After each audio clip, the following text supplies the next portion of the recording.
The first thing I noticed was the smell. Hot rubber, burned oil, that sharp metallic scent you only ever notice when something expensive has gone wrong. I hadn't even stepped fully into my parents' driveway yet. I was still halfway out of my car when my stomach tightened and my brain did that thing where it tries to explain the obvious away. Maybe the neighbors were working on something. Maybe someone burned food. Anything except what I was already thinking. I'm Theo. I'm 29. I bought my car myself 3 years ago after grinding through long hours, skipped vacations, and more than a few months of eating like a broke college kid, even though I wasn't one anymore. It wasn't some flashy supercar, but it was mine. Clean title. Paid off. Something I took real pride in because it represented the first big thing in my life that I didn't know anyone for. And that's probably why this whole thing hit me the way it did. Growing up, my parents always had this casual relationship with my stuff. Not in an evil, cartoon villain way. More in that soft, smiling, we're family way that somehow makes you feel unreasonable for even questioning it. If I bought something nice, it wasn't really mine in their eyes. It was for the family. If I set a boundary, it was treated like a phase or a misunderstanding. I learned early that pushing back too hard would get me labeled as selfish, dramatic, or ungrateful. So I didn't push much. I moved out at 22, paid my own bills, kept my distance just enough to stay sane. We'd have dinners, birthdays, the occasional Sunday lunch where everything looked normal on the surface. My parents liked to tell people how proud they were of me. My mom loved to talk about how independent I was. My dad liked to joke about how I was the responsible one. That's why the text I got on a Tuesday afternoon felt so small at first. Hey Theo, don't freak out. We let Uncle Mark borrow your car for the weekend. He needed something reliable. No question mark. No heads up. Just a statement, like they were telling me they moved a chair. I stared at my phone longer than I probably should have. Uncle Mark, for context, is my dad's younger brother. He's the kind of guy who always has a story about why things never work out for him. Bad bosses, bad luck, bad timing. Somehow, it's never his decisions.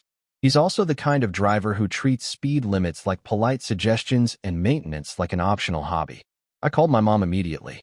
She answered on the third ring, cheerful like nothing was wrong. Hey, sweetie, you lent my car out? I asked, trying to keep my voice level. Oh, Theo, relax, she said.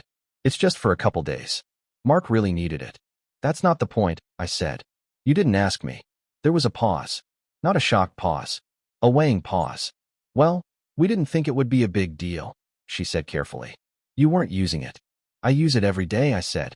And even if I didn't, it's still my car. She sighed, the way she always did when she felt I was being difficult. You're making this bigger than it needs to be. When my dad got on the phone, he didn't even bother pretending to understand why I was upset. It's just a car, Theo, he said.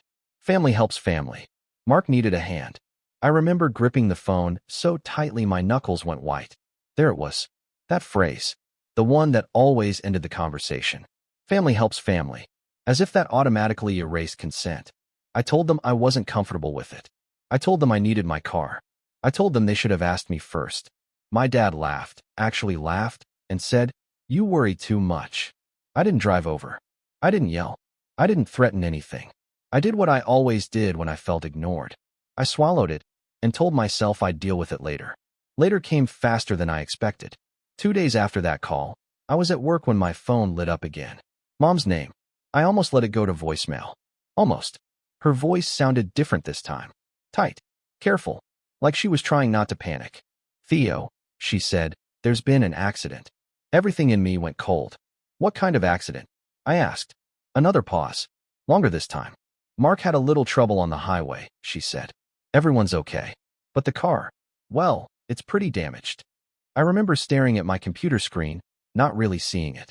Where is it? I asked. It's at a tow yard near our place, she said. Theo, you're still insured, right?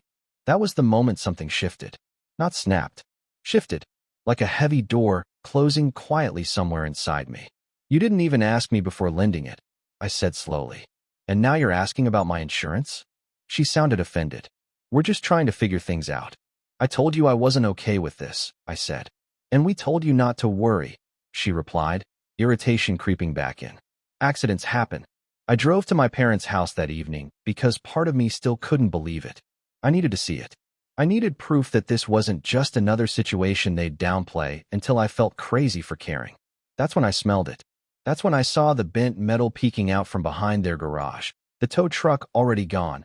The car parked crooked like it had been shoved there and forgotten. The front end was crushed. Headlights shattered.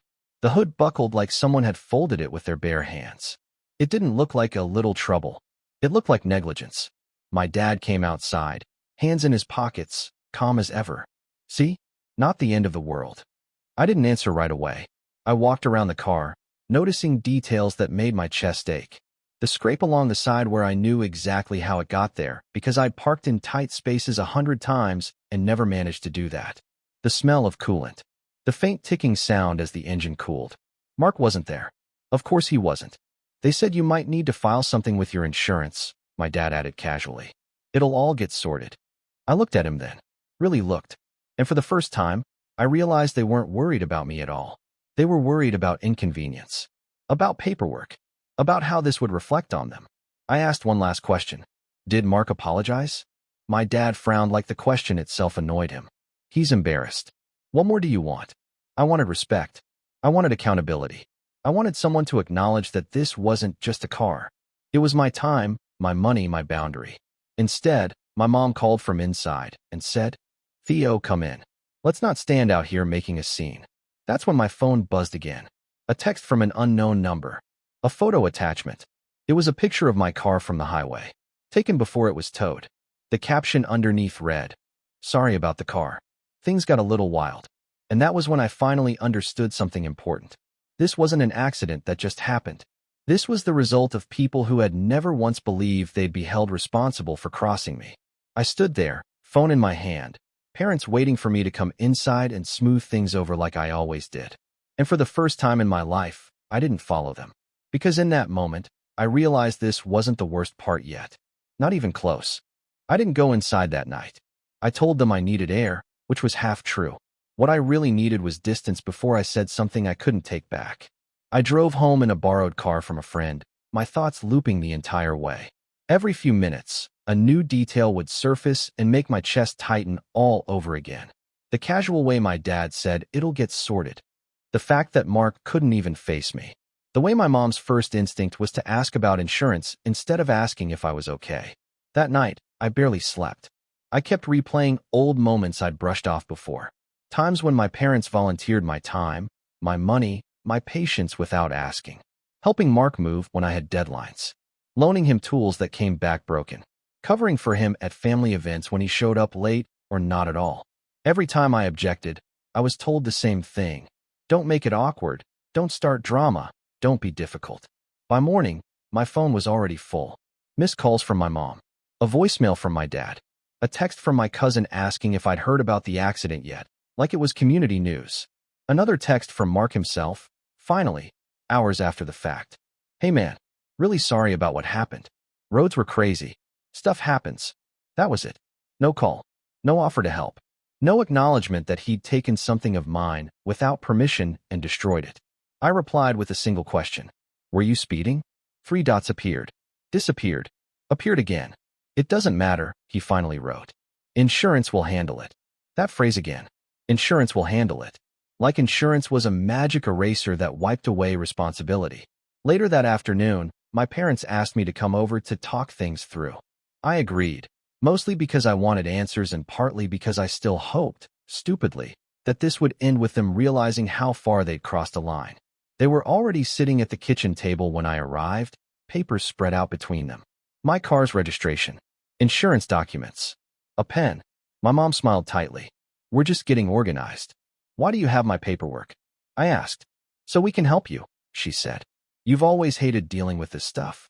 I reminded her, calmly, that I hadn't asked for help, that I hadn't even agreed to file a claim yet. My dad leaned back in his chair. Theo, don't be stubborn. This is what insurance is for. I wasn't driving, I said, and I didn't give permission. That doesn't change anything, he replied. You're covered. That word again. Covered. As if coverage was the same thing as consent.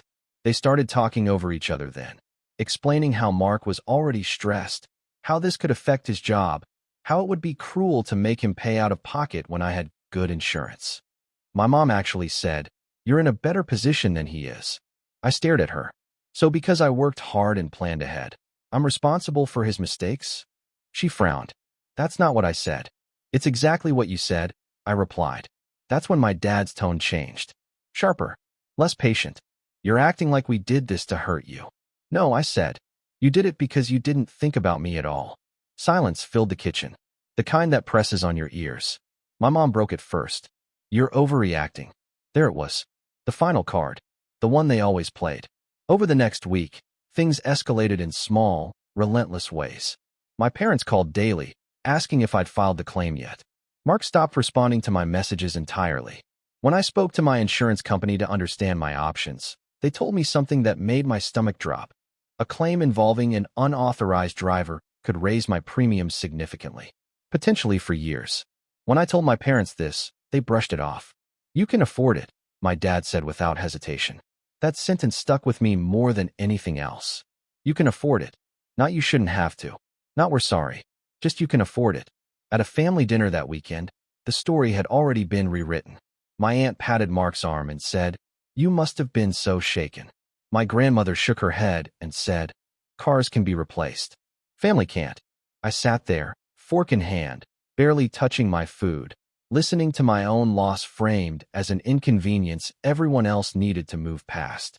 When I tried to explain that I hadn't even given permission for Mark to take the car, my mom jumped in quickly. "Oh, that's not exactly how it happened," she said, smiling. "We assumed Theo would be fine with it." Assumed. Not asked. Not confirmed. Assumed. After dinner, my cousin pulled me aside and whispered, "Between us, Mark said you told him he could take it." I felt like the air had been knocked out of me. "What?" "That you offered," she said. "That you insisted." I realized then that this wasn't just negligence anymore. This was narrative control. They weren't just minimizing what happened. They were actively rewriting it to protect him. I confronted my parents in private that night. My voice shook despite my best efforts. "Did you tell people I gave permission?" My mom looked away. My dad crossed his arms. "We clarified things," my dad said. "There was confusion." "There is no confusion," I said. I said no. "Well, saying no would have made things complicated," my mom replied quietly. Something in me cracked then. Not loudly. Not dramatically. Just enough that I knew I couldn't go back to the way things were. The real breaking point came 2 days later. I got a call from my insurance company while I was at work. The agent sounded cautious. "Hi, Theo. We just wanted to verify some details on the claim that was filed this morning." My heart started pounding. "What claim?" There was a pause. "Regarding the accident involving your vehicle. It was reported as taken without your knowledge."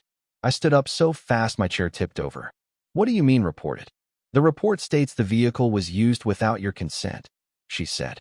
"Essentially, a stolen vehicle incident." I felt dizzy. "I didn't file that." Another pause, heavier this time. "The claim was submitted electronically using your account credentials." I hung up and called my parents immediately. My mom answered, breathless. "We were just going to call you," she said. "Did you file an insurance claim in my name?" I asked. "Yes," she said, like it was nothing. "We did what had to be done." "You reported my car as stolen," I said slowly. "It's the easiest way," my dad said in the background. "This way, Mark doesn't get blamed." I couldn't speak. I literally couldn't find words. "You used my account," I said. "You lied. You committed fraud." My mom's voice hardened. "Don't be dramatic. We're protecting family." That was the moment everything fell into place. The favoritism, the assumptions, the way my boundaries evaporated the second they became inconvenient. They hadn't just taken my car. They'd taken my name, my record, my integrity, and used it to clean up someone else's mess without a second thought. I sat down on the edge of my bed, phone pressed to my ear, listening as my dad explained how this was for the best and how I needed to be a team player. My mom reminded me how much they'd done for me growing up, how ungrateful it would look if I pushed back now. I stared at the wall, my reflection faint in the dark screen of my laptop. Somewhere between their voices, a single thought became crystal clear. If this claim went through, the consequences wouldn't land on them. Or Mark. They'd land on me. And that's when my phone buzzed again. An email notification from my insurance company. Subject line, confirmation of theft report, immediate action required. I hadn't opened it yet when my dad said, "Just don't talk to anyone else about this." I didn't respond to my parents after that call. Not because I was trying to be dramatic, but because I genuinely didn't trust myself to speak without exploding. My hands were shaking long after I set the phone down.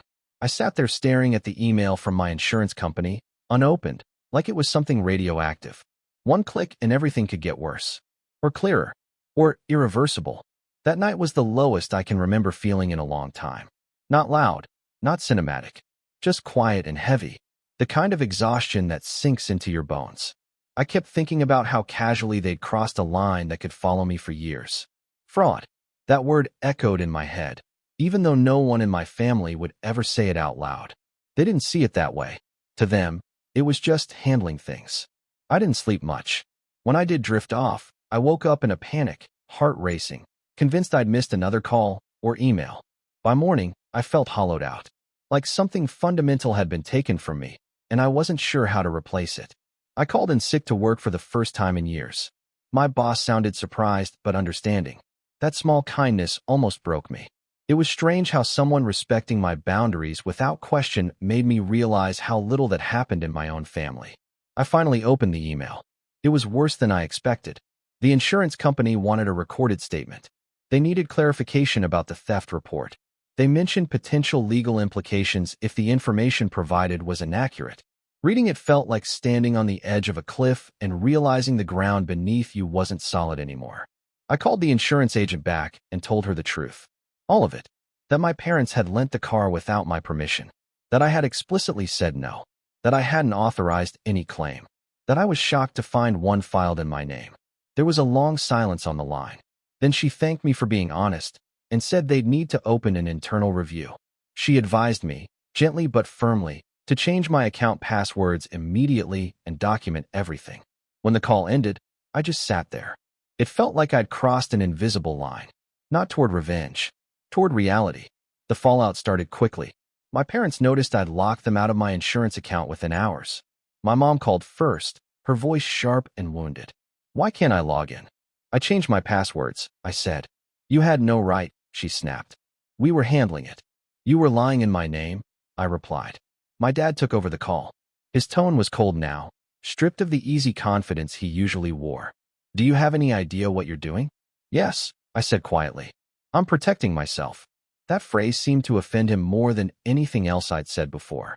For the next few weeks, my life shrank. I avoided family gatherings. I stopped responding to group chats. I focused on getting through each day without spiraling. My car sat untouched at my parents' house, a constant reminder of everything that had gone wrong. I took public transit. I borrowed rides. Each small inconvenience felt like punishment for trusting the wrong people. Money got tight. Not catastrophic, but uncomfortable. I had to dip into savings I'd sworn I wouldn't touch. Every time I checked my bank account, I felt a mix of anger and shame, even though logically I knew none of this was my fault. Old habits die hard. It's amazing how quickly you can start blaming yourself when you've been trained to do it your whole life. The hardest part wasn't financial, though. It was emotional. I felt unmoored. My parents had always been my fallback, even when they were frustrating.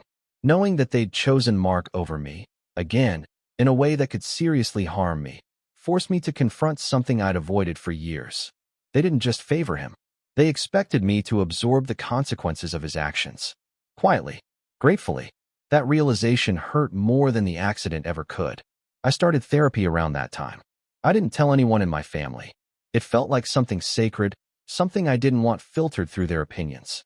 In those early sessions, I talked a lot about the car, about insurance, about betrayal. My therapist listened patiently and then asked a question that stopped me cold. "When was the first time you remember feeling responsible for fixing someone else's mistakes?" The answer came too easily. As weeks turned into months, something unexpected happened. Without the constant noise of my parents' expectations, my head got clearer. I slept better. I focused more at work. I took on a project I'd been hesitant about before, the kind that actually stretched me instead of draining me. My boss noticed. So did my coworkers. I started saving again, slowly. I tracked every expense. I rebuilt what had been chipped away. It wasn't glamorous, but it was steady. For the first time in a long while, I felt like I was moving forward on my own terms. The insurance situation dragged on, but it didn't explode the way I'd feared. Because I'd spoken up early, because I'd documented everything, the claim was frozen pending investigation. No payout yet. No blame assigned yet. Just a waiting game. My parents, meanwhile, grew colder. They stopped asking how I was. Conversations became transactional. When we did speak, it was laced with guilt. My mom reminded me how stressed she was. My dad warned me that dragging this out could hurt Mark long term. No one asked what it was doing to me. Mark finally reached out one evening. Not to apologize, but to pressure me. "You really need to drop this," he said. "You're making things worse than they need to be." "For who?" I asked. "For everyone," he replied. I almost laughed. Everyone never seemed to include me. What surprised me most during this period was how much support I found elsewhere. Friends I hadn't leaned on before stepped up without hesitation. One offered to help me look for a new car when the time came. Another sat with me one night while I vented, never once telling me to forgive or move on. That contrast was impossible to ignore. Slowly, my anger transformed. It didn't disappear, but it sharpened. It became focused instead of chaotic. I stopped fantasizing about explosive confrontations or dramatic speeches. Instead, I started asking practical questions. What did I need to feel safe? What boundaries were non-negotiable? What would accountability actually look like? I realized something else too. My parents had always counted on my silence, on my desire to keep the peace, on my fear of being the bad son. The moment I stopped playing that role, everything shifted. One afternoon, while organizing old documents for the insurance review, I found something interesting. Not related to the accident directly, but relevant. A pattern. Old emails, texts, messages that showed how often decisions had been made about my belongings without my consent. Small things, spread over years, forming a clear picture when placed side by side. I didn't do anything with it right away. I just saved it, labeled the folder carefully, backed it up. For the first time since the accident, I felt a sense of control. I still hadn't confronted my parents about the full extent of what they'd done. I hadn't told them about the documentation. I hadn't told them how close they'd come to ruining my record. They assumed I'd eventually cave, smooth things over, let it all fade. They were wrong. One evening, months after the crash, my mom called with a tone I recognized instantly. Sweet. Careful. Like she was preparing to ask for something. "Theo," she said, "we need to talk. There's been a development." I closed my laptop slowly, my heart steady in a way it hadn't been before. "About what?" "About the car," she replied. "And the insurance." As she spoke, I listened closely, not just to her words, but to what she wasn't saying. And when she finished, I realized this wasn't just another update. When my mom said, "There's been a development," I didn't answer right away. Not because I was trying to be dramatic, but because I'd learned something important over the past few months. Silence made people reveal more than words ever could. She filled the gap almost immediately. "The insurance company called your father," she continued. "They're asking questions. Serious ones." I leaned back in my chair and looked out the window of my apartment. It was quiet outside. Normal. People walking dogs, cars passing by, life moving on. It felt surreal that my entire family's tension revolved around something I hadn't even caused. "What kind of questions?" I asked. "Well," she said carefully, "they want clarification about who had permission to drive the car." There it was. The moment I'd been waiting for without fully admitting it to myself. "I already gave them clarification," I replied. She exhaled sharply. "Theo, you didn't need to go that far." "I went exactly as far as the truth," I said. Her tone shifted, losing the softness. "You know what this could do to Mark." I closed my eyes. Same script. Different day. After that call, I didn't feel angry. I felt ready. Ready in a way I hadn't been before. The months of therapy, distance, and quiet rebuilding had done their job. I wasn't reacting anymore. I was thinking. I called the insurance agent again and asked what the next steps were. She explained that the investigation was moving forward and that statements from all involved parties would likely be required, including my parents, including Mark. Should I be worried? I asked. There was a pause. "You've done everything correctly so far," she said. "Just continue to document and don't let anyone pressure you into changing your account." That word again. Pressure. It didn't take long for it to ramp up. My dad called that evening. Not to yell, not to threaten. That would have been easier to dismiss. Instead, he sounded tired, worn down, almost gentle. "You've made your point," he said. "This has gone far enough." I didn't make a point, I replied. I told the truth. He sighed. "Families don't handle things like this." I almost laughed. "Families also don't commit fraud in each other's names." Silence. Heavy, uncomfortable silence. "You're willing to let this tear everything apart?" he finally asked. That question stuck with me long after the call ended. Not because it made me doubt myself, but because it revealed something fundamental about how they saw the situation. In his mind, accountability was the thing tearing the family apart. Not the lies, not the entitlement, not the expectation that I'd quietly absorb the fallout. That night, I pulled out the folder I'd been building, the one I hadn't shown anyone. Old messages from my mom volunteering my car for the weekend. Emails where my dad told relatives to just grab Theo's stuff. Texts where I objected, followed by dismissive replies. On their own, each one was small. Together, they told a very clear story. I started organizing everything chronologically, not emotionally, factually. Dates, times, screenshots, notes from phone calls. I didn't know exactly how I'd use it yet, but I knew this.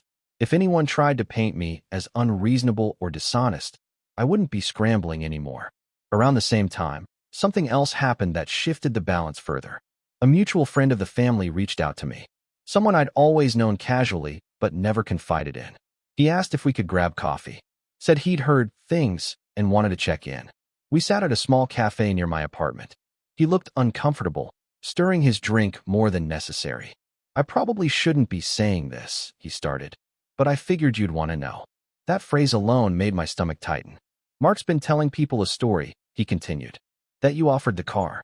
That you're backtracking now because the damage was worse than expected. I nodded slowly. I figured. There's more, he said. He also said your parents are worried you're trying to get him in legal trouble on purpose. That was the first time I felt something close to rage in weeks. Not hot, explosive rage. Cold, steady anger. I'm not trying to get him in trouble, I said. I'm trying to keep myself out of it. I know, he replied. That's why I wanted you to hear this from me. After we parted ways, I walked home with my thoughts racing. They weren't just lying anymore. They were preparing a defense. A narrative where I was the villain. The ungrateful son. The one who chose paperwork over people. Fine, I thought. If they wanted a narrative, I'd stick to the truth and let it speak for itself. The next step was practical. I consulted a lawyer. Not to sue. Not yet. Just to understand my exposure. What could happen if the insurance company decided fraud had occurred? What responsibilities did I actually have? The consultation was sobering but empowering. The lawyer confirmed what I already suspected. Filing a false theft report under my name was serious. Potentially criminal. Especially if it could be proven that I hadn't authorized it. Your priority, he said, is protecting yourself. Everything else is secondary. For the first time since this started, someone was unequivocally on my side. No caveats. No family qualifiers. As weeks passed, the pressure intensified. My mom sent long messages about stress and sleepless nights. My dad warned me that people were talking. Mark left a voicemail accusing me of ruining his life. I saved everything. Didn't respond. I also started setting boundaries more firmly than ever before. When family members reached out fishing for information, I told them politely but clearly that I couldn't discuss the situation. When my parents asked to meet and clear the air, I declined. Not because I was afraid, but because I finally understood the power of timing. They wanted resolution. I wanted accountability. Then came the call that confirmed everything I'd been preparing for. The insurance company scheduled formal recorded statements. One for me, one for my parents, one for Mark. Separate. No coordination. My mom called immediately after she found out. We should all get on the same page before this, she said, voice tight with urgency. There's only one page, I replied. The truth. You don't understand how this works, she snapped. You could destroy your uncle. I didn't destroy anything, I said calmly. He did. She hung up on me. In the days leading up to my statement, I reviewed my notes repeatedly. Not obsessively. Methodically. I practiced answering questions without emotion. Without embellishment. Just facts. I also had quiet conversations with people who mattered. Friends. Colleagues. Even one extended family member who admitted, reluctantly, that this wasn't the first time Mark had been protected at someone else's expense. Each conversation reinforced the same realization. I wasn't crazy. I wasn't heartless. I wasn't wrong. The morning of my recorded statement, I woke up calm. Not numb. Calm. The kind that comes from preparation and self-respect. After it ended, the agent thanked me for my clarity. She said the investigation would continue and that all parties would be notified of next steps. I didn't tell my parents how it went. I didn't need to. That evening, my dad texted me a single sentence. "We need to talk. In person. This has gone too far." I looked at the message for a long time before setting my phone down. He still thought this was something I was doing. Something I could stop. Something I'd started. The meeting happened on a Sunday afternoon. My parents insisted on hosting it at their house, as if familiar walls would somehow tilt the balance back in their favor. I arrived early on purpose. I wanted to walk in calm, grounded, and completely in control of myself before anyone else showed up. Mark was already there when I arrived, sitting at the kitchen table like a guest of honor. My dad stood behind him, one hand resting on the back of Mark's chair in a way that felt almost protective. My mom hovered near the counter, arms crossed, lips pressed tight. No one offered me a seat. That alone told me everything. We didn't waste time with small talk. My dad started immediately, leaning forward, voice firm but measured. "This has gone far enough, Theo." I nodded once. "I agree." He blinked, clearly not expecting that response. "Good. Then we can fix this." "I already have," I said. Mark scoffed. "You really think you're some hero here?" I finally looked directly at him. Really looked. He wouldn't meet my eyes for more than a second. "I'm not trying to be anything," I said. "I'm just not going to lie for you." My mom jumped in then. "You don't understand what this has done to us. People are asking questions." "Yes," I said calmly. "That's usually what happens when the truth starts surfacing." She shook her head like I was being unreasonable. "You could have handled this quietly." I took a breath. "I tried. You ignored me." That's when I placed the folder on the table. The thick one. The one I'd spent months building. My dad stared at it like it was something dangerous. "What's that?" "Documentation," I said. "Everything." Mark laughed nervously. "You're bluffing." I opened the folder and slid the first page across the table. A printed email. Then another. Then screenshots. Text messages. Dates highlighted. Notes neatly typed. The room went quiet in a way I'd never experienced before. Not awkward. Not tense. Heavy. "This shows I explicitly said no," I continued. "This shows the car was lent out anyway. This shows the claim was filed without my authorization. And this," I said, tapping another page, "shows the insurance company acknowledged my correction before any payout occurred." My mom's face drained of color. My dad's jaw tightened. Mark stood up abruptly. "This is ridiculous." "Sit down," my dad said sharply.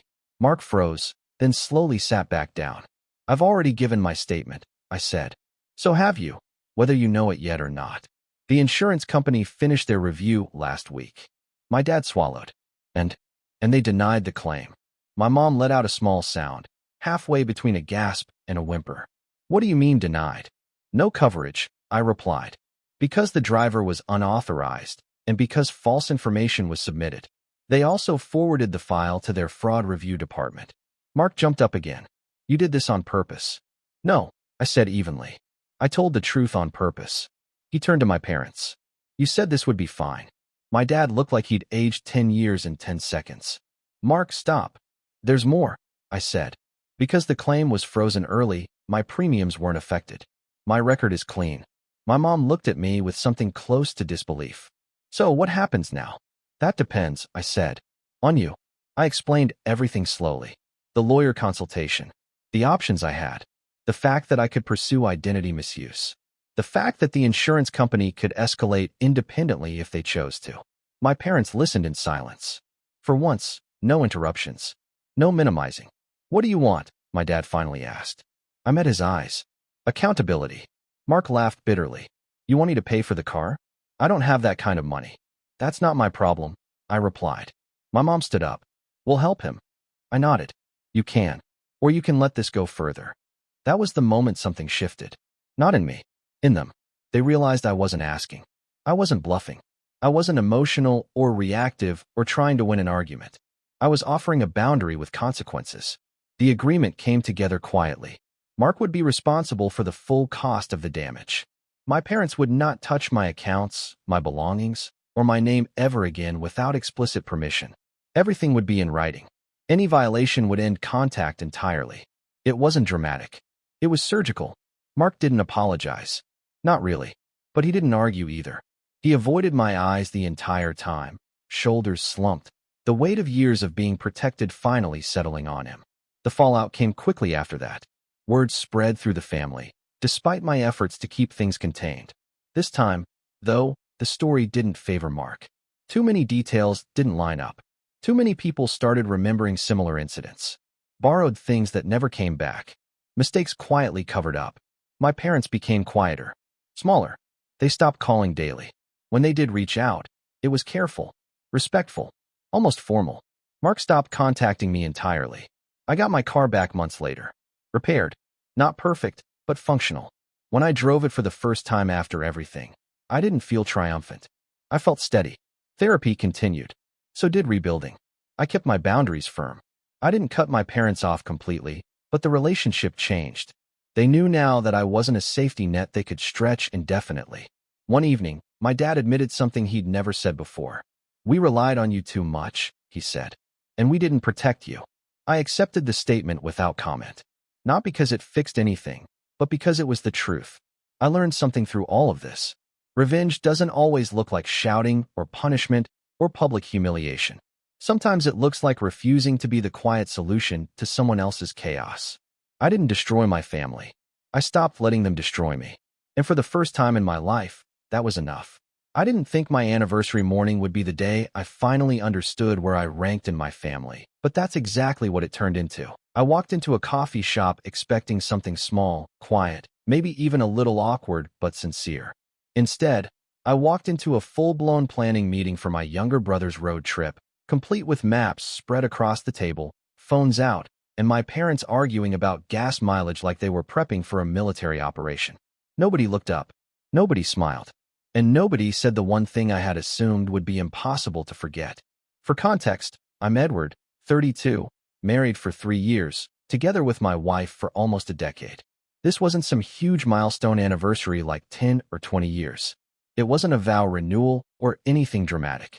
It was just our anniversary. The kind where you grab coffee in the morning, maybe exchange a card, maybe laugh about how tired you are before work. Simple. Low expectations. Or so I thought.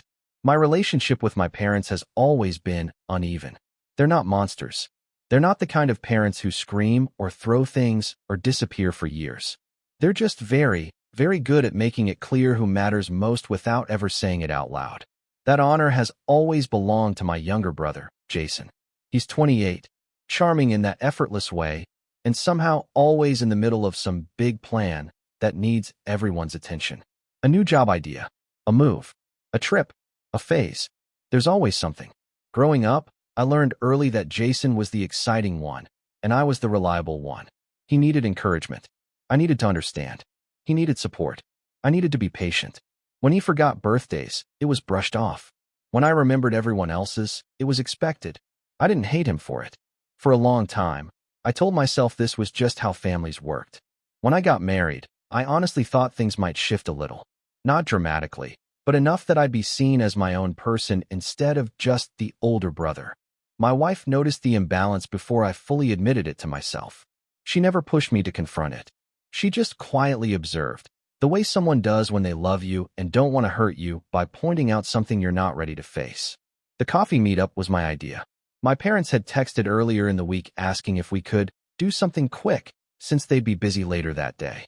They didn't mention the anniversary in that text, but I assumed it was implied. I replied with the name of a small cafe near their house, one we'd gone to plenty of times before. Neutral territory. Easy parking. Nothing fancy. They agreed immediately. That should have been my first clue. That morning, my wife wished me happy anniversary, kissed me on the cheek, and handed me a small envelope. I told her we'd open cards later, after coffee. She smiled, but there was something careful in her expression, like she was bracing herself for something. I didn't ask. I grabbed my jacket and told her I'd be back in an hour. When I walked into the cafe, I spotted them right away. Same table, near the window. My mom's purse on the chair. My dad leaning back, glasses on his nose. Jason sitting between them, animated, tapping at his phone. The table was covered in napkins with scribbles, a folded paper map, and at least 3 different travel apps open on their screens. I stood there for a second, waiting for someone to notice me. It took longer than it should have. "Oh, hey," my dad said finally, glancing up like I'd just walked into the wrong meeting. "You're here." I smiled, because that's what I always do. "Yeah, morning." My mom gave me a quick hug that felt more like a reflex than a greeting. "We just got here a bit early," she said, already turning back to Jason. He's trying to figure out if it makes more sense to go north first or cut across the state line. Jason barely looked up. If I go north, I can hit 3 national parks, but then the gas cost. You could always shorten it, my mom said. But you don't want to rush. This is your big trip. I sat down, setting my coffee on the edge of the table where there was barely any room. I waited. I told myself they'd remember in a second, that someone would suddenly pause and say it, that my mom would gasp and reach across the table, that my dad would grin awkwardly and make a joke about how time flies. Nothing. They kept talking. About campsites. About toll roads. About whether Jason should bring a cooler or just eat out. I listened to them debate routes with the intensity of people planning a life-altering decision, while my presence slowly faded into the background. I tried to insert myself once, making a comment about a road he'd taken before that was always under construction. My dad nodded absently and went right back to discussing hotel points. A few minutes in, my mom turned to me and asked, "Did you want something to eat?" It wasn't a happy anniversary. It wasn't even a "how are you?" It was a practical question, like she'd just noticed an empty seat needed managing. "I'm fine," I said. I watched the clock on my phone tick forward. 10 minutes. 15. Jason laughed about how he might accidentally extend the trip if he found a cool town.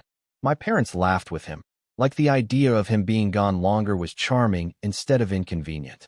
That's when it hit me, slow and heavy. They hadn't forgotten. They just hadn't thought it mattered enough to acknowledge. I thought about my wife at home, probably checking the time, probably already guessing how this was going.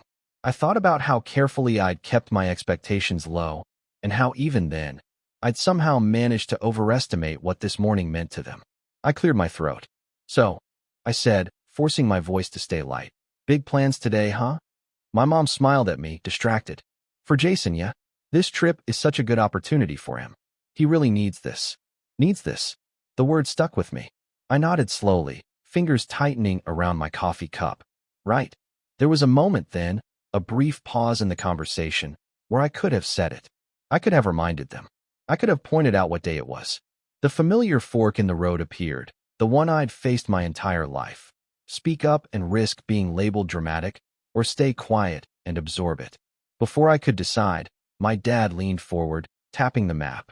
"If you leave Friday morning instead of Thursday night, you avoid traffic completely." Jason looked pleased. "That's genius, Dad." I sat there, listening to them plan his escape, feeling something shift inside me. Not anger exactly. Not yet. More like a quiet, sinking realization that this wasn't a one-off mistake. This was a pattern playing out in real time, and I was finally too tired to pretend I didn't see it. My phone buzzed in my pocket. A message from my wife. I didn't look at it right away.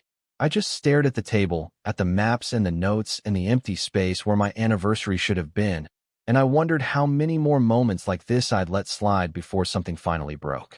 I didn't say anything that morning. That's the part that still bothers me when I replay it in my head.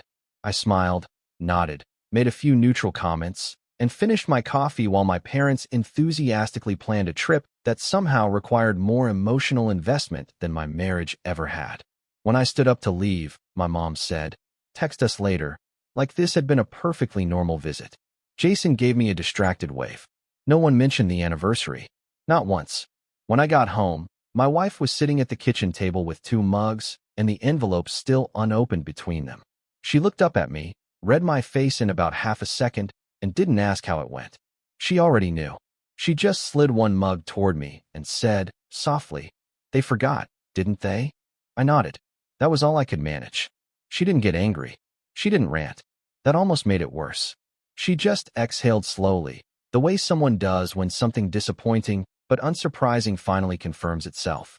"I'm sorry," she said. And for the first time that day, I felt seen. I told myself it was just coffee, that anniversaries weren't a big deal, that they'd call later and apologize, maybe even laugh about it. I clung to that idea longer than I should have. But hours passed. Then the whole day. Then the next. Nothing. The silence did something to me. It wasn't loud or explosive. It was quiet, corrosive. Every time my phone buzzed, my stomach tightened. Every time it wasn't them, something sank a little deeper. 2 days later, my mom called like nothing was wrong.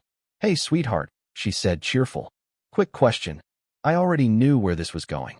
Jason's trip is coming up, and we were wondering if you could help him out a bit." You're better with logistics and budgeting. Maybe sit down with him, help him plan stops, figure out costs. I gripped the phone harder than necessary. Did you want to talk about anything else first? There was a pause. A short one. Calculated. Like what? I waited. I gave her space. Surely now. Surely this was where she'd realize. Oh, she said eventually, like she'd just remembered to pick up milk. Happy anniversary, by the way. I knew it was around this time. Around this time. I felt my jaw tighten. It was 2 days ago. Well, you know what I mean, she replied lightly. You're married adults now. We didn't think you made a big deal out of it. I almost laughed. Not because it was funny, but because it was so perfectly on brand. When Jason forgot things, it was because he was spontaneous. When I cared about things, it was because I was sensitive. I'm actually busy, I said. I can't help Jason plan right now. Her tone shifted immediately. Busy with what? With my life, I said. With my wife. With work. With things that matter to me. She sighed, the familiar disappointed parent sigh. Edward, don't be like that. He really needs support. This trip means a lot to him. That phrase again. Needs. Means a lot. I didn't argue. I didn't explain. I just said I'd call her back later and ended the conversation. My hands were shaking when I put the phone down. Not with rage, but with the exhaustion of someone who's been bending for years and finally feels a crack forming. Over the next few weeks, the favoritism stopped being subtle. Jason came up in every conversation. My parents sent group messages about his itinerary, photos of gear they'd bought him, links to hotels they thought he'd love. My wife's name didn't appear once. Neither did mine, unless it was followed by a request. Then came the dinner invite. My dad texted, family dinner this Sunday. Important. Please come. Important was a loaded word in my family. It usually meant Jason had news, or needed help, or wanted something celebrated. Still, I went. Part of me wanted to believe this was a chance for them to make things right, or at least acknowledge what they'd ignored. Sunday evening, my wife and I arrived at my parents' house. The table was set nicely. Too nicely. My mom hugged us, my dad poured drinks, and Jason was already there, sitting at the head of the table like he belonged there. There was an energy in the room that made my skin prickle. Anticipation. Not for me. Dinner started normally enough. Small talk. Work updates. My mom complimented Jason's jacket. My dad asked him about his route again. When my wife spoke, she was polite, careful, gracious in a way that made me ache with appreciation. Halfway through the meal, my dad cleared his throat. So, he said, smiling at Jason, we wanted to talk about something as a family. Here we go. Jason leaned back, arms crossed, looking pleased.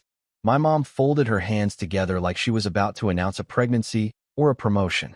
As you know, my dad continued, Jason's trip is coming up. It's going to be expensive. And your mother and I have been thinking. My stomach tightened. We want to help him, my mom said. Really help him. Not just with advice. Jason nodded, already nodding before she finished. My dad looked at me then, directly. Edward, you're more stable financially. You've always been good with money. Responsible. There it was. The setup. We were wondering, my mom added, if you'd be willing to loan Jason some money, just to make the trip less stressful. We're not talking about a gift. Just support. I stared at them. How much? My dad named a number. It wasn't small. It was more than I'd ever loaned anyone casually. More than they'd ever given me for anything. And what about his savings? I asked. Jason scoffed. Why would I drain my savings for an experience like this? I felt something snap then. Not loudly. Not dramatically. Just a clean break inside my chest. You want me to fund his road trip? I said slowly. After you ignored my anniversary, didn't acknowledge my wife, and spent weeks acting like my life doesn't exist. My mom frowned. That's not fair. This isn't about you. That sentence landed harder than anything else she could have said. Then what is it about? I asked quietly. It's about family, she replied. About supporting each other. I looked around the table. At the plates. At the wine glasses. At the way my wife's hand had tightened around her fork. Funny, I said. I don't feel very supported. Jason rolled his eyes. Why are you making this dramatic? It's just money. I stood up. The chair scraped loudly against the floor. Everyone froze. My wife looked up at me, concern and something else in her eyes. Relief, maybe. Or readiness. I'm not doing this, I said. I'm not paying for your trip. I'm not pretending this is normal. And I'm not sitting here while you all act like I'm a resource instead of a person. My dad's face hardened. Sit down, Edward. No. My mom's voice trembled. You're really going to do this now? Over a forgotten anniversary. I laughed then. A short, hollow sound. It was never just the anniversary. I grabbed my jacket. My wife stood with me without hesitation. As we turned to leave, my dad said something that stopped me cold. If you walk out now, he said, don't expect things to go back to the way they were. I turned around slowly. They already aren't. We left. The door closed behind us with a finality that echoed through the quiet street. In the car, neither of us spoke for a few minutes. Then my wife reached for my hand. I'm proud of you, she said. I nodded, staring ahead, my heart pounding. I thought that was the breaking point. I thought walking out was the climax. I thought the worst thing they could do was demand money and dismiss my feelings. I was wrong. Because 2 days later, I got an email from my father's address. Attached was a document I had never expected to see, and the subject line made my blood run cold. I stared at that email for a long time before I opened the attachment. Long enough that my coffee went cold. Long enough that my wife noticed something was wrong just by the way I was sitting there, unmoving, staring at the screen like it might blink first. The subject line was short, clinical, almost polite. Family financial adjustment. That wording alone told me everything I needed to know about my father's mindset. He never did anything emotionally. Everything with him was framed like a business decision, even when it involved his own children. When I finally opened the document, my chest tightened in a way that felt physical. It was a formal-looking PDF, clearly drafted with help, outlining changes to what they referred to as previously discussed family support arrangements. Translation, money, control, strings I hadn't even realized were still attached. Buried in the paragraphs was the real message. Because I had chosen to distance myself from family unity and refused to support a sibling in need, they were reevaluating their future plans regarding inheritance, assistance, and any financial backing they had once considered for me. It didn't outright say I was cut off. It didn't need to. The implication was clear: comply or be erased. I felt sick. Not because of the money itself. My wife and I weren't dependent on them. We had our own lives, our own income, our own plans. What broke me was the realization that my parents saw our relationship as transactional, that everything they'd ever offered had been conditional, waiting for the moment I stepped out of line. When my wife read it, she didn't speak right away. She just closed the laptop gently and looked at me. They're punishing you, she said finally. Because you said no. I nodded. My throat felt tight. They're trying to scare me back into place. That night was rough. I barely slept.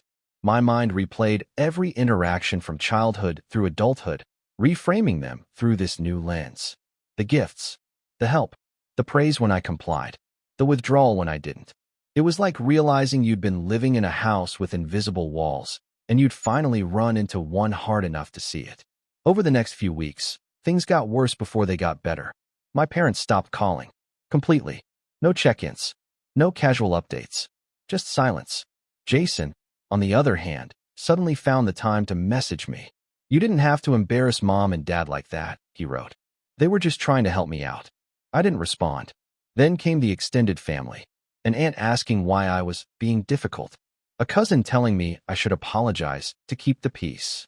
Everyone seemed to know their version of the story already. One where I was selfish, ungrateful, dramatic. That's when the real fall happened. Not one big crash, but a slow erosion of certainty. I started questioning myself, wondering if I'd overreacted, if I'd been too sensitive, if walking out had been a mistake. At work, I was distracted. At home, quieter than usual. My wife noticed. She never accused, never pushed. She just stayed close, grounding me when my thoughts spiraled. One evening, after a particularly rough day, I finally said out loud what I'd been afraid to admit. What if they're right? What if I am the problem? She turned to me fully, eyes steady. Edward, listen to me. If setting a boundary causes this much backlash, the boundary wasn't the problem. The system was. Something in that clicked. I realized I'd spent my entire life trying to earn a baseline level of respect that should have been automatic. I'd been negotiating for scraps of acknowledgement, calling it love because I didn't know what else to call it. That realization hurt. A lot. But it was also clarifying. The next few months were quiet. Painfully so. No family gatherings. No updates about Jason's trip, except the occasional social media post that slipped through before I muted him. Photos of smiling parents, scenic overlooks, captions about making memories. I stopped looking. Instead, I started focusing inward. Not in some dramatic, self-help book way. Just small, deliberate choices. I poured more energy into my marriage. My wife and I started taking long walks in the evenings, talking about everything we'd put off while life was busy. I opened up to her in ways I hadn't before, admitting how much I'd tied my self-worth to my parents' approval. At work, I asked for projects I'd previously passed up because I didn't want to rock the boat. I stayed late when it mattered. I spoke up in meetings. Slowly, my confidence started to come back, not because someone validated me, but because I was finally validating myself. One night, while organizing old files, I came across paperwork from years ago, things I'd signed without much thought at the time. Agreements, accounts, notes from conversations where my parents had offered help just in case. I read them differently now. There were clauses, conditions, language that assumed continued involvement, continued access. I realized that my father hadn't just been a controlling parent. He'd been a strategic one, always thinking 10 steps ahead, always ensuring leverage. Instead of panicking, I did something I'd never done before. I booked a consultation with a financial advisor, then a lawyer, not to attack anyone, just to understand where I stood. Those meetings were sobering, empowering, terrifying. I learned which ties were real and which were imagined, which obligations were emotional and which were legal. I learned that some of the power I'd assumed my parents held over me existed only because I'd never questioned it. I didn't tell my parents any of this. I didn't threaten. I didn't announce. I just quietly began restructuring my life so that no one could pull the rug out from under me again. During this time, Jason's trip ended. He came back full of stories and photos and opinions. My parents hosted a welcome-back dinner. We weren't invited. That stung more than I expected, even though I'd seen it coming. A week later, my mom finally called. Her voice was softer than usual. Careful. We haven't heard from you in a while. I almost laughed. Almost. I've been busy, I said. With what? She asked. With building a life that doesn't depend on being approved of. There was a long silence. Then she said, Your father thinks you're making a mistake. I know, I replied. He always does. She hesitated. We're still your parents. I know, I said again. But I'm not your project. We ended the call politely. No yelling. No resolution. Just an acknowledgement that something fundamental had shifted. After that, something unexpected happened. The anger faded. Not completely, but enough to make room for something steadier. Pride. Not the loud kind. The quiet kind that comes from knowing you stood up for yourself and survived the consequences. I started sleeping better, laughing more, feeling lighter. And that's when an opportunity came up. One that tied directly back to the assumptions my parents had always made about me. One that, if I handled it right, would change the balance of power permanently. When I opened the email outlining it, my hands didn't shake this time. I smiled. The email sat in my inbox for 3 days before I did anything with it. Not because I didn't understand what it meant, but because I did. Too clearly. It was one of those messages that looks harmless to anyone skimming it, but if you read between the lines, it changes how you see your entire future. It was from a former colleague who had moved into a senior role at a firm I'd worked with years ago. We'd stayed in light contact, the kind that consists of polite check-ins and the occasional congratulatory message on LinkedIn. Apparently, someone had remembered me, not as the reliable son or the reasonable one, but as someone competent, valuable. They wanted me to come in for a conversation. Not an interview, exactly. A discussion about a role they were quietly creating. One with influence. One with equity. One that would put me in a position I'd never imagined for myself when I was still measuring my worth by how useful I was to my parents. I didn't tell my wife right away. Not because I didn't trust her, but because I needed time to let it become real in my own head first. For once, I wanted something to be mine before it became part of the shared narrative of our lives. In the meantime, my family's behavior shifted again. My parents didn't apologize, but the tone changed. Messages became cautiously friendly. My mom sent a photo of a dessert she'd made, like a peace offering disguised as baked goods. My dad forwarded an article related to my field with a short, "Thought you'd find this interesting." No acknowledgement of the email. No mention of the dinner we hadn't been invited to. Just a slow, tentative reach. Jason, on the other hand, grew louder. He started posting vague comments online about fake support and people who think they're better than family. He messaged me late one night, accusing me of turning mom and dad against him just because I didn't want to help. I didn't respond to any of it. Silence, I'd learned, was powerful. It forced people to sit with their own noise. Behind the scenes, I was preparing. Not in a dramatic, confrontational way. Methodically, carefully, the way my father always had, except without the cruelty. I met with that colleague for coffee, then lunch, then a formal meeting with 2 other partners. Each conversation peeled back another layer of what they were offering. It wasn't just a job. It was a stake, a seat at the table. They wanted someone steady, someone who understood long-term planning, someone who didn't burn bridges but also didn't bend under pressure. I thought of my parents, of how often they'd praised me for those exact qualities when it suited them, of how quickly they tried to weaponize them when I stopped complying. I accepted the role 2 weeks later. The relief wasn't immediate. Instead, it came in waves. The first was quiet satisfaction. The second was a deeper, steadier confidence. The third was something else entirely, clarity. Because once I knew where I was headed, I could see exactly how much leverage my parents had lost. That's when I started putting pieces into place. Not revenge in the explosive sense. I wasn't interested in yelling matches or public confrontations. I wanted something cleaner, something undeniable. I wanted the truth to surface naturally, without me having to force it. The first step was documentation.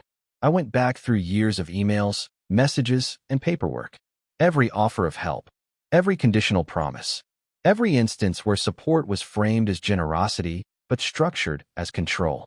I organized everything chronologically, not for court, but for myself, to remind me that I hadn't imagined this pattern.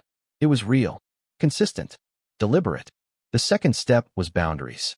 When my mom called again, asking if we could reset and have dinner, I agreed. But on my terms. Neutral location.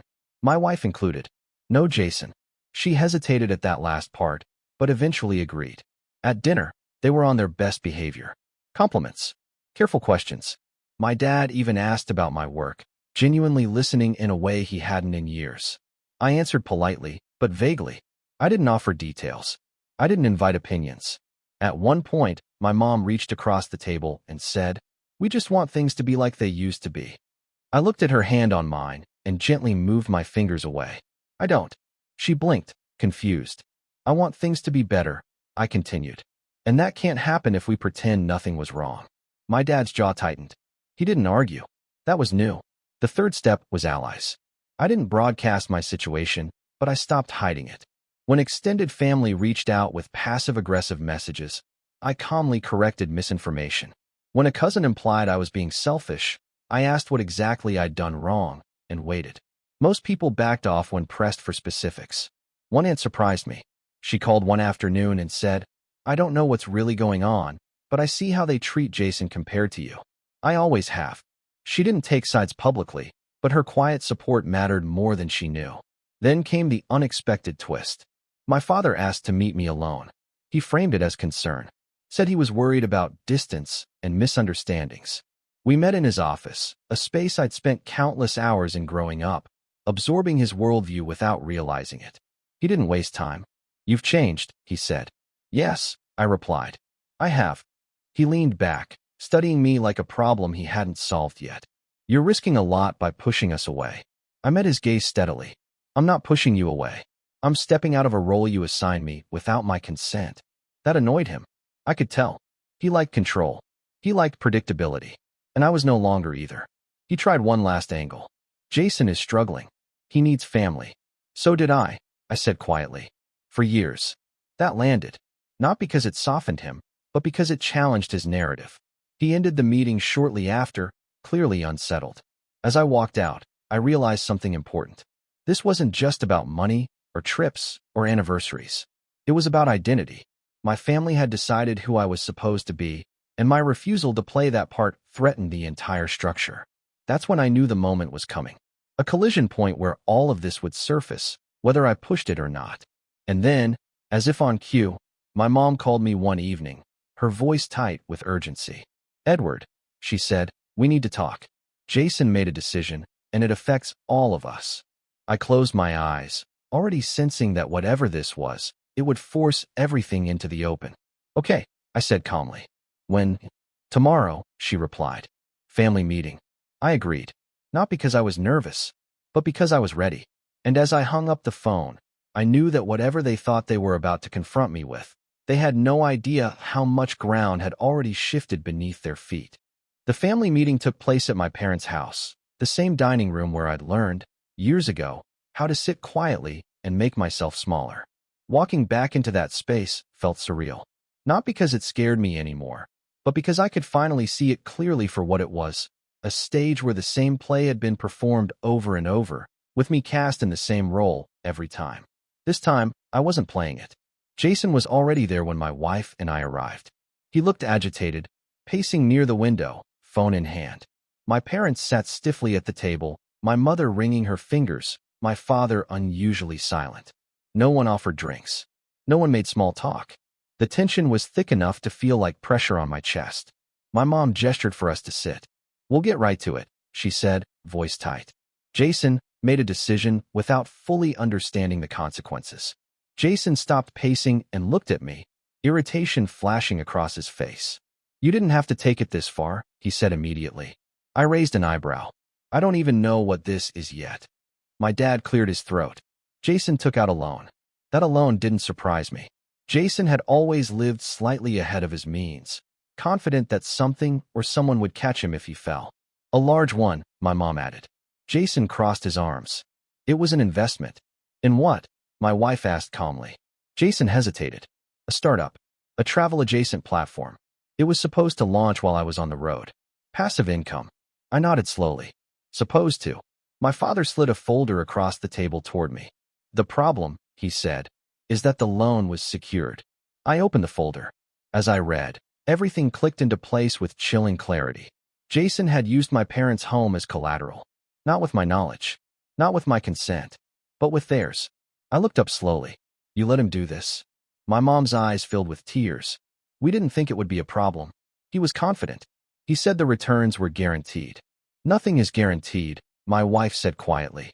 Jason snapped. "You don't understand. If Edward had just helped me like they asked, I wouldn't have needed to do this." I laughed. Not sharply. Not cruelly. Just a soft, incredulous sound. "So let me get this straight. You took out a massive loan, put mom and dad's house on the line, and now this is somehow my fault." My dad's jaw clenched. "We assumed that as family, you'd step in if things got complicated." There it was. The assumption laid bare. I was still the safety net. Still the backup plan. Still the one expected to absorb the impact of Jason's choices. I closed the folder and placed it gently on the table. "I'm not stepping in." The words landed like a dropped plate. My mom gasped. "Edward, please. If this falls through, then it falls through," I said evenly. Jason exploded. "You can't do that. You make more than enough. You're just being petty now." I leaned forward, meeting his gaze. "No, I'm being consistent. I said I wouldn't fund your life anymore. This is your life." My father slammed his hand on the table. "Enough. This is serious. If the loan defaults, we lose the house." I took a slow breath. This was the moment. The one where old me would have folded. Would have panicked. Would have agreed to anything just to keep the peace. Instead, I said, "I know." Silence followed. Heavy. Expectant. Then I reached into my bag and pulled out my own folder. "I came prepared," I continued, "because I figured this meeting wouldn't be about accountability. It would be about pressure." I slid my documents across the table. My parents stared as I explained. Months earlier, after receiving my father's family financial adjustment email, I had taken steps. I'd formally severed any remaining financial entanglements, removed myself from legacy plans, shared accounts, and informal agreements that had never benefited me anyway. I had also updated my will, my beneficiaries, and my emergency contacts. My parents were no longer on any of it. But more importantly, I'd done something else. I was offered a partnership, I said calmly. "One that's public now. You can look it up." Jason scoffed. "So what?" "So," I replied, "when you took out that loan, you assumed I'd be your bailout. You assumed mom and dad could leverage me. That assumption is wrong." My father stared at the papers, realization dawning slowly. "You planned this." "I planned my independence," I corrected. "The timing is yours." My mom looked stricken. "Are you saying you won't help us at all?" I met her eyes, and for the first time, didn't feel the need to soften the truth. I'm saying I won't sacrifice my family to enable Jason's choices. There's a difference. Jason stood abruptly. You're choosing money over blood. I shook my head. I'm choosing responsibility over manipulation. The fallout was immediate. Jason ranted, accused, pleaded. He promised he'd fix it, that the investment was just delayed, that he needed time. My parents argued in hushed, frantic tones, cycling between panic and denial. I stayed seated, calm, grounded. Eventually, my father spoke again, voice strained. If we lose the house. You won't, I said. Not if you act now. They looked at me sharply. There are options, I continued. Sell the second car. Downsize temporarily. Renegotiate. What there isn't anymore is me quietly cleaning up messes you refuse to confront. Jason stared at me like I'd betrayed him. Maybe, in his mind, I had. But something unexpected happened next. My mother straightened in her chair. Slowly, like someone waking up from a long sleep. She looked at Jason, really looked at him, and said, "What did you do?" He opened his mouth, then closed it. For once, he had no answer that worked. The truth landed hard. Over the next few weeks, everything unraveled exactly as it should have. The startup failed. The loan was renegotiated, painfully. My parents sold assets they'd never imagined parting with. Jason moved back in with them, humbled in a way I'd never seen before. And me? I didn't gloat. I didn't announce anything. I just kept living. The calls slowed, then stopped. Extended family stopped lecturing once the full story came out. Turns out people are less eager to take sides when the golden child burns the house down himself. Months later, my mom reached out again. Not to ask for money. Not to demand anything. Just to say, I'm sorry. We should have seen you. I thanked her, and meant it. Our relationship now is different. Smaller. More honest. Jason and I are distant, but civil. My father no longer tries to negotiate my choices. He knows better now. As for my wife and me, we celebrated our next anniversary quietly. No family. No obligations. Just coffee, laughter, and the kind of peace that comes from finally choosing yourself. I used to think revenge had to be loud to be satisfying, that it meant winning or proving something. I was wrong. Sometimes revenge is simply refusing to carry what was never yours to hold, and walking away without looking back.